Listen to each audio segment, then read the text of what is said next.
Akarsz tőle valamit? Na, akkor sem mi van? Gyere ide! Indulunk el! Halló! Úgy jössz, mint a másik kutya, bazd! Nyakön!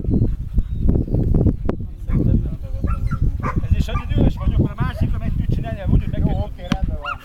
Karabiner fölött a pórát, bal kézzel karabiner fölött fogod a pórát. Úgy lassan csúszik elő, jó? Az úgy csúszik lassan.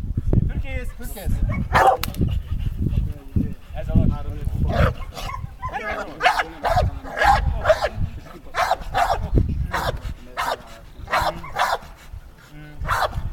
Ne menjünk fel a pályát, maradjon.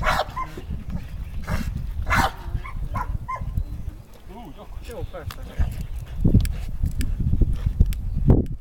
Mi volt ebben a baj? Ereszd, és tőle harap. Mondjam azt, hogy idegen, legalábbis a papán.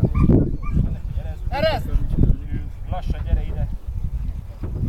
Simítsd be a gerincét. Menjél mögé.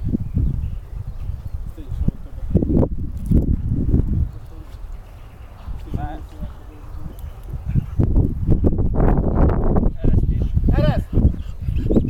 Gyere ide lassan. Simítsd meg. Menj mögé. Kapja a kard, szaladsz fel egy kör.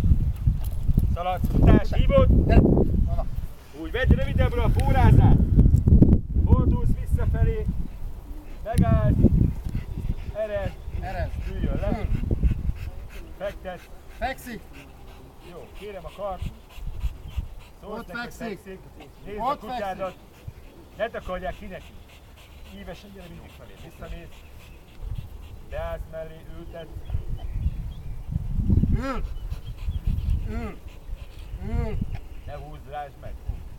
Simítsd be a gerincét. Oké. Ne engedj ilyen hosszú a pórázát, Sanyi. Nem akarsz haraptatni? Nem. Hát de úgy tűnik.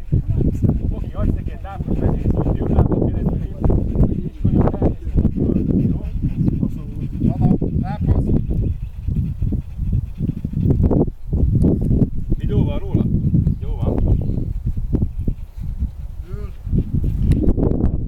Fogod a nyakörvét. És még hogy mi nem tudjuk, melyik a jobb meg a bal kezünk.